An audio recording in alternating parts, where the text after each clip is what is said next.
আজ কয়েকদিন ধরেই লক্ষ্য করছি বর্মশাইয়ের মনটা খুব খারাপ। জানি না কিসের জন্য, হয়তো কাজের প্রেশারের জন্যও হতে পারে। এই যে এক সকালে চা খেয়ে বেরিয়ে যাই, কোনো দিন হয়তো দুপুরে এসে একটু খাবার খেলো তো খেলো, না খেলে আবার সেই রাতের দিকে এসে খাওয়া। এদিকে দেখো কর্তামশাই যেহেতু লাল চা খায়, ওকে লাল চা দিয়ে দিয়েছে, আর এদিকে আমার জন্য কাল রাতে যেন তো একটা রুটি রাখা আছে। তো সেই রুটি আবার লাল চা দিয়ে খেতে একদমই ভালো লাগে না, সেই কারণে আমি আমার জন্য একটু দুধ চা করে নিয়েছি, আর ওইদিকে তোজোর জন্য একটু আলু সেদ্ধ ভাত বসিয়ে নিয়েছি। জানো তো বন্ধুরা, তোজোর পাপার মন ভালো না থাকলে জানো তো আমারও সারাদিনটা এইভাবেই কেটে যায়। মনে হয় যে কিসের জন্য মন খারাপ হয়েছে, আমার কাছে কোনো ভুল টুল হয়েছে নাকি, এইগুলোই জানো তো সারাদিন ওই মাথার মধ্যে ঘুরতে থাকে। আর ও জানো তো কাজের সাইডে কোনো কিছু হলে না আমাকে খুব একটা এসে বলতেও চায় না। সেই কথাগুলো জানো তো আমি অন্যজনের কাছ থেকে শুনতে পাই পর থেকে। তো ও আবার এরকম একটু চাপা স্বভাবের আছে, মানে কাজের সাইডে সব কিছু আমাকে বলতে চায় না। আর একটা কথা কি জানো তো বন্ধুরা, তোমার সামনে থাকা মানুষটা যদি হঠাৎ করে চুপ হয়ে যায়, তখন যেন মনে হয় সারা পৃথিবীটাই স্তব্ধ হয়ে গেছে। তোমরা হয়তো অনেকেই জানো যে আমাদের ফ্যামিলিতে হচ্ছে আমরা তিনজন, আমি, তোজো আর তোজোর পাপা। তো সারাদিনে জানো তো মানে তোজো পাপা কাছ থেকে আসার পর সারাদিনে টুকিটাকি কী হলো না হলো, আমার এটা অভ্যেস আছে যে তোজোর পাপাকে রাখতে, মানে সেই কথাগুলো বলা, কিংবা ওর যে কী হলো না হলো, বা ওর কাজের সাইডে কী হলো না হলো, কোথায় গিয়েছিল, কী করেছিল, এই সমস্ত কিছু ও আমাকে মানে ও আমাকে শেয়ার করবে। তো এই কদিন ধরে মন খারাপের জন্য ওর সাথে মানে ঠিক করে কথাও বলা হচ্ছে না। আর জানো তো বাড়ির গার্জেনে যদি মন খারাপ হয় তো দেখবে আস্তে আস্তে কেমন যেন একটু খিটখিটে স্বভাবের হয়ে যাচ্ছে, মানে সব কথা শেয়ার করলে তখন আর দেখবে ভালো করে উত্তরও দেবে না। সকালে চা নিয়ে চলে এসেছি, আর এদিকে দেখো কর্তামশাইকে চা দিয়েছি, আর ও জানো তো কোনো সময় বিস্কুট নেয় না। তোমরা হয়তো ভাববে যে আমি সকালের চা কর্তামশাইকে দিলাম কিন্তু বিস্কুট দিলাম না কেন। ও জানো তো বিস্কুট সকালের চা বলো বিকেলের চা বলো বিস্কুট খুবই কম খায়। মাঝে মধ্যে হয়তো কোনো সময় আমাদের দেখে হয়তো 2-1টা নিল, কিন্তু সকালের দিকে তো একদমই নিতে চায় না। ওই বিকেলের দিকে নিলে হয়তো 2-1টা নেয়। আর সকালের চাটা লাল চা খাবে, আবার এমনি খাবে। আর আমাদের বাড়িতে লাল চা হোক আর দুধ চা হোক একটু চিনিটা কমই দেওয়া হয়। চলো তবে বন্ধুরা তাড়াতাড়ি করে চাটা খেয়ে নিই। আর জানো তো কয়েকদিন ধরে তোজো পাপা একদমই সকালের খাবার খেতে চাইছে না। কয়েকদিন বলতে কি, ও বেশিরভাগ সময় জানো তো বাড়ি থেকে না খেয়ে বেরিয়ে পড়ে। ওই 1 কাপ চা খেয়ে সারাদিন থাকে, তারপরে কোথায় কি খায় না খায়, মানে ওকে জানো তো জোর করে খাওয়ানো হয়। কোনো সময় ফোন করে ডেকে তারপরে ওকে ডেকে নিয়ে এসে, মানে আশেপাশে কাজ করলে যদি ফোন করে অনেকবার করে বলা হয় তারপরে এসে খাবার খেয়ে যায়।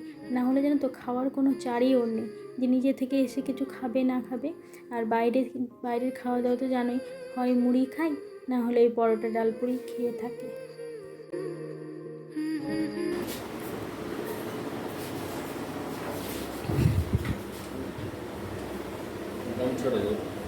গামছা, আমার গামছাটা নিয়ে যাও, তোমার গামছা কাছা হয়নি।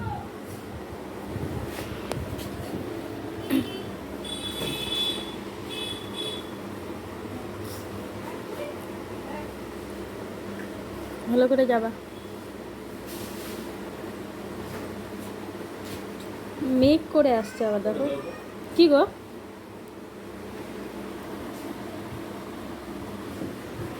কী বলছো কোন? এই দেখো বন্ধুরা, এত কথা বলতে বলতে তোমাদের সাথে তো আসল কথাটা বলাই হয়নি। শুভ সকাল বন্ধুরা, আশা করি সবাই ভালো আছো, সুস্থ আছো। আমিও খুব ভালো আছি। মালদা জেলার এই ছোট্ট গ্রাম থেকে তোমাদেরকে অনেক শুভেচ্ছা ও ভালোবাসা জানিয়ে আবারও একটা নতুন সকাল শুরু করলাম। এদিকে কর্তামশাই বেরিয়ে পড়লো, আর আমিও সকালের চা খাওয়া দিয়ে কিছুটা বাসন ছিল সেগুলো নিয়ে চলে এসেছি। আর কাল রাতে জানো তো বাসনগুলো মেজে রাখা হয়নি, আর মাত্র 2টো থালা ছিল, সেই থালগুলো নিয়ে আর কয়েকটা বাসন ছিল সেই বাসনগুলো নিয়ে চলে আসলাম। এখন সকালে কিছুটা জামা কাপড় ভিজিয়ে রেখেছি, এইদিকে দেখতেই পাচ্ছ বালতিতে। তো সেই জামা কাপড় দিয়ে আর এই বাসনগুলো মেজে নিয়ে সকাল সকাল স্নান সেরে নেবো। তো বেশি দেরি করব না। তারপরে তো যদি ওকে স্কুলে পাঠালাম, খাইয়ে দাইয়ে তারপরে তোমাদের সাথে বাকি ভিডিওটা শেয়ার করতে আসলাম। আর জানো তো বন্ধুরা, তোমাদের সাথে ঠিক করে ভিডিও শেয়ার করতে পারছি না, কারণ পরশু দিন থেকে তোজোর পরীক্ষা স্টার্ট হয়ে যাবে। সেই কারণে জানো তো প্রতিটা শ্যুট আর তেমন করে করতে পারছি না। আর মোবাইলটা তো জানো তো কয়েকদিন ধরে জানি না কী হচ্ছে, তেমন একটা চার্জ থাকে না। সেই কারণে জানো তো যখন ভিডিওটা করি, আর তোমরা তো জানোই যে ভিডিও করতে কতটা চার্জ শেষ হয়, তো জানি না এই মোবাইলটা যে কবে চেঞ্জ করা হবে। তো সব কিছুই জানো তো সময়ের ব্যাপার, মানে সব কিছু আমাদের মতন মানে বললেই আর পাওয়া যায় না জানো তো, সেই কারণে এই দিয়েই চালাতে হচ্ছে। আরেকটা কথা কি বলো তো বন্ধুরা, এই যে একটা মাস শেষ হয়ে নতুন মাস শুরু হলো, এই সময় কিছু মানুষের মুখে আনন্দ থাকে, আর আমাদের মতন দিন আনা মানুষের সেই একই কষ্ট লেগেই থাকে। তোমরা তো জানোই যে আমাদের হচ্ছে দিন আনা দিন খাওয়া মানুষ।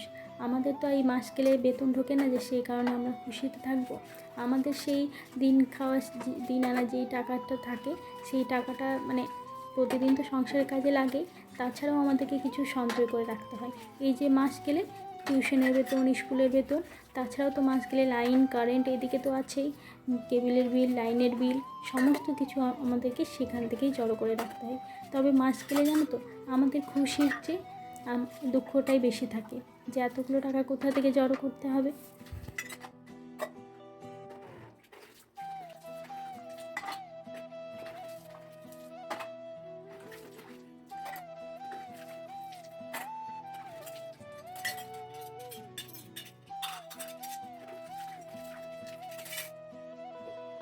তো চলো তবে বন্ধুরা তোমাদের সাথে আরেকটা জিনিস শেয়ার করি।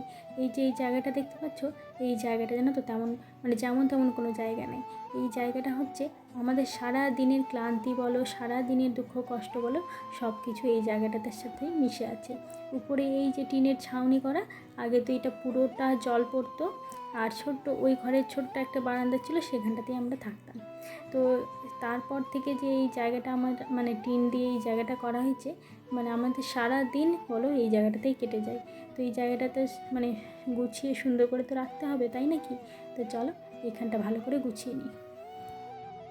যবে থেকে গরম শুরু হয়েছে, তোজোর পাপা ঘরে যেয়ে জানো তো ঘুমোতেই পারে না। আর আমাদের যে এই উপরে টিন দেওয়া দেখতে পাচ্ছ, এই জায়গাটা জানো তো এত ঠান্ডা কি বলবো। তো এখানটাতেই মনে হচ্ছে যে মানে ঘরের খাটটা নিয়ে এসে এখানটাতেই পেতে দিই, এত সুন্দর লাগে এই জায়গাটাতে। তো সাধারণত এইখানটাতেই 2-1 দিন ঘুমিয়ে পড়ে, আর আমি জানো তো খুব একটা এখানে ঘুমাতে দিই না, কারণ তোমরা তো জানোই যে বর্ষাকালে কী অবস্থা, মানে এই দিক ওদিক থেকে পোকামাকড় আসে, সেই কারণে আমি খুব একটা এখানে ঘুমোতে দিই না। তবে কি হয় বলো তো, ও অনেক রাতে ঘুমায়, তো আমি হয়তো গিয়ে ঘরে যেয়ে ঘুমিয়ে পড়ি কোনো সময়, তো ওকে ডেকে নিয়ে যেতে ভুলে যায়, সেই কারণে ও এখানেই ঘুমিয়ে পড়ে। আর এই যে দেখো বালিশ দুটো এখানেই থাকে, মানে তোজো বলো, তোজোর পাপা বলো, যেই বলো, মানে বাড়িতে আসার সঙ্গে সঙ্গে এখানেই আগে একবার বসবে, তারপরে কোথাও যাবে।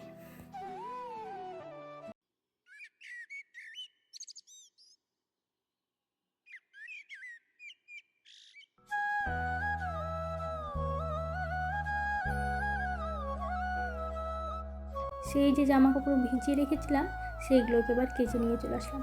আর এইদিকে দেখো রোদটাও হালকা হালকা চলে যাচ্ছে। তো সকাল থেকে জানো তো ওই সকাল 8টা-9টা থেকে এখানটাতে খুব সুন্দর একটা রোদ আসে। আর সেই সময়টা জানো তো আমার কাজের প্রচণ্ড চাপ থাকে, তোজোকে স্কুলে পাঠানো, ওর টিফিন করা থেকে শুরু করে, তোজোর পাপা কাজে যাওয়া থেকে শুরু করে, তো সেই সময়টা আমার আবার জামা কাপড় কাচা হয় না। আর একটু বেলা করে কাচলেই জানো তো এই গলিটাতে আর রোদ পাওয়া যায় না। ওই যে দেখো রোদটা হালকা হালকা ঢেকে নিচ্ছে, এরপর কিছুক্ষণ পরে আর এখানটাতে রোদই থাকবে না।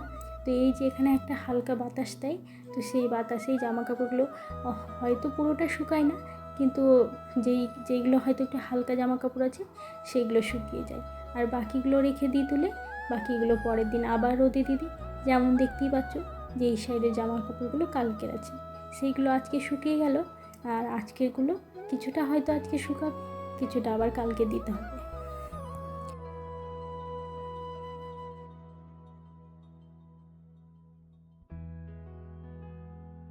পুরো স্নান সেরে চলে আসলাম, তো তোমাদেরকে দেখাই আজকে কি রান্না হয়েছে। এদিকে দেখো এটা হচ্ছে বাঁধাকপির তরকারি, আর রান্নাবান্না করে নিয়েছি, তোমাদের সাথে শেয়ার করা হয়নি জানো তো, রান্না স্নানের আগেই করে নিয়েছিলাম। আর এখানে হচ্ছে ডাল, আর এটা তো ভাত। আজকেও জানো তো এক তরকারি ভাত করলাম, কারণ কেউ খায় না, সেই কারণে এক তরকারি ভাত করলাম। তো বাঁধাকপির তরকারি আর ডাল, মুসুর ডাল করেছি। তো চলো এবার তোদের জন্য আসার অপেক্ষা। আর স্নান সেরে নিয়েছি, পুজোও হয়ে গেছে। তো বন্ধুরা স্নান সেরে এসে এখানে একটু বসলাম এই দরজার কাছে, আর জানো তো একবার করে ভাবছি যে মানে ভাবছি এই যে দেখো জামা কাপড় মেলা আছে, তো একবার করে মেঘ দিচ্ছে আর একবার করে রোদ উঠছে। তো বাইকের আওয়াজটা না তোদের পাপার মতো লাগলো, তাই একটুখানি দেখলাম। তো একবার করে রোদ উঠছে আর একবার করে যেন তো মেঘ দিচ্ছে। তো জামা কাপড়গুলো আজকেও শুকাবে কিনা সেটাই ভাবছি বাইরে বসে থেকে। আর তার সাথে জানো তো এই দরজা দিয়ে না মানে দারুণ একটা বাতাস আসছে, বেশ ঠান্ডা ঠান্ডা বাতাস। তো যতই আমরা ফ্যানের বাতাস খাই বাইরের প্রকৃতির হাওয়াটা না একটা আলাদাই ধরনের, কী সুন্দর মানে গায়ে লাগছে, তো ভীষণ ভালো লাগছে। তো এই দরজার কাছে আমি মাঝে মধ্যেই এসে বসি, এই জায়গাটাতে ভীষণ ভালো লাগে। তো আবার রোদ দিল, দেখো এখনই দেখলাম যে মেঘ উঠেছে, আবার রোদ দিল। তো কী সুন্দর বাতাস দিচ্ছে। এখানটাতে বসে বসে আমি তোজোর জন্য অপেক্ষা করি, যখন ওই স্কুল থেকে আসার টাইম হয়ে যায় সমস্ত কাজকর্ম করে এখানটাতেই বসে থাকি। তো কিছুক্ষণ বসবো, তারপরে তোজো আসলে একসাথে খাওয়া যাবে। চলো আবার দেখা হচ্ছে পরে। তারপরে দেখো বন্ধুরা, একদম চলে আসলাম বিকেলের দিকে। আর এইদিকে জানো তো, তোজো স্কুল থেকে আসার পর জানো তো ভাত খায়নি, সেই কারণে ভাবলাম যে এখন ওকে আর ভাত দেবো না, তো এখন একটু কিছু ভারী খাবার দিই। আর এইদিকে জানো তো, সুজিটা আমি বসিয়ে রেখে সামান্য দুধটা বের করতে গেছি, আর সুজিটা না পুড়ে যাচ্ছিলো, সেই কারণে তাড়াতাড়ি করে গ্যাসটা বন্ধ করে দিয়েছিলাম। এখন আবার গ্যাসটা জ্বালিয়ে দিলাম। তো এখন ওকে একটু সুজি করে দিব, তারপরে খেয়ে দিয়ে ও আবার টিউশনে যাবে। তো এই যে দেখো, মাঝে মাঝে সুজিগুলো না একটু হালকা হালকা পুড়ে গেছে। তো যাই হোক, ওর জন্য সুজিটা করে নিচ্ছি। তো এদিকে জানো তো বন্ধুরা, এখন বাইরে প্রায় সন্ধে লাগা লাগা ভাব, আর দুপুরে খাওয়া দাওয়া করার পর একটু ঘুমিয়ে পড়েছিলাম। এখন ঘুম থেকে উঠে দেখি ওইদিকে তোজোরি টিউশনে যাওয়ারও টাইম হয়ে গেছে, আর এদিকে বাইরে জামা কাপড়গুলোও তোলা হয়নি। তো তাড়াতাড়ি করে ওর খাবারটা করে দিয়ে খাওয়াটা ঠান্ডা করতে দিব, তারপরে যে বাইরের জামা কাপড়গুলো তুলে নেব। তোজোকে খাওয়ানো নিয়ে জানো তো, ছোটোবেলাতে আমাকে কোনো ঝামেলা করতে হয়নি। ছোটোবেলাতে ওকে যা দিতাম তাই খেয়ে নিত। তাছাড়া জানো তো, ও যখন 1 থেকে 2 বছরের হলো, ওকে আমি না ভাত থালাতে করে দিয়ে দিতাম আর বসিয়ে দিতাম। ও জানো তো নিজে হাতেই খাওয়া শুরু করে দিয়েছিল। আর এখন জানো তো দিনে দিনে যত বড় হচ্ছে, এখন ওকে জানো তো খাইয়ে দিতে হয়। মানে কি বলবো আর বলো তো, মানে এখন ওকে কোনো কিছু যদি না খাইয়ে দিই, ও নিজে জানো তো মোবাইল দেখবে, আর আমাকে ওকে খাইয়ে দিতে হবে, না হলে জানো তো খেতেই চায় না। যখন বলি যে না তুই আজকে তাহলে খাস না, না খেয়ে থাক, ওই কিন্তু তাই শিকার হয়ে যায়। একদমই জানো তো খাওয়ার দিকে কোনো ছাড়ই নেই। এদিকে একটু দুধ দিয়ে নিলাম, আর এই জানো তো এই দুধটা আনতে গেছিলাম ফ্রিজে, তখনই দেখছি যে হালকা হালকা করে পুড়ে যাচ্ছে। আর এই কড়াইটাতে জানো তো মানে কোনো কিছু রান্না করলে না লেগে যায়। আর এইদিকে দেখো বন্ধুরা, সুজিটা রান্না করতে গেলাম, ভাবলাম যে হয়তো অল্প হবে, কিন্তু জানো তো যতই মানে দুধ দিয়ে যাই জল দিয়ে যাই, ততই দেখছি আরও ফুলে বেশি হয়ে যাচ্ছে। সেই কারণে ওকে একটু দিয়ে দেবো আর একটুখানি রেখে দেবো, তাহলে সন্ধ্যের টিফিনে আমারও হয়ে যাবে। তো চলো ওরটা একটুখানি বেড়ে নিই, ঠান্ডা করে নিই, কারণ ওর দিদিভাই এসে আবার ডাকাডাকি করবে। আর তোমরা তো অনেকেই জানো যে ওর টিউশনের দিদিভাই এসে ওকে নিয়ে তারপরে যেখানে পড়াতে যায় সেখানে নিয়ে যায়। তো চলো ওটা ঠান্ডা করে নিয়ে তাড়াতাড়ি করে, তারপরে বাইরে সেই জামা কাপড় আছে সেই জামা কাপড়গুলো তুলে নিয়ে আসতে হবে। আর এখন মানে দিনটা কেমন মেঘলা মেঘলা করছে, ওকে টিউশনে যাওয়ার সময় ছাতাটা দিয়ে দেবো। ও যখন স্কুলে যায় তখন আমি যেমন ঘরের কাজগুলো তাড়াতাড়ি করে সেরে নিই, আর ঠিক তেমনই ও যখন টিউশনে যায় তখন আমার ঘরের যে গোছানোর কাজগুলো থাকে, যেমন আলনা গোছানো, এই যে জামা কাপড়গুলো তুলে নিয়ে আসলাম সেগুলো তো আলনাতে তো গোছাতে হবে, ওকে টিউশনে পাঠিয়ে দেওয়ার পর বাকি কাজগুলো আমি করে নিই। কেন বলো তো, ও তো তোমরা জানোই যে ও কতটা দুষ্টু। আমি কোনো কাজ করতে রাখলে একদিকে আমি কাজগুলো করছি, অন্যদিকে সেই কাজগুলোকে ও ওলটপালট করে রেখে দিচ্ছি। একদিন জানো তো কী হয়েছে, আমি আলনার জামা কাপড়গুলো গুছিয়ে বিছানাটা তুলতে গেলাম, তখন ও একটু ছোটো ছিল, সমস্ত আলনার জামা কাপড় জানো তো উপর থেকে নিচে ফেলে দিল। মানে এইরকমই করতো ছোটোবেলাতে। এখন অনেকটাই শান্ত হয়েছে, তবে ওই টিভি দেখে আর আমি বাকি কাজগুলো করে নিই।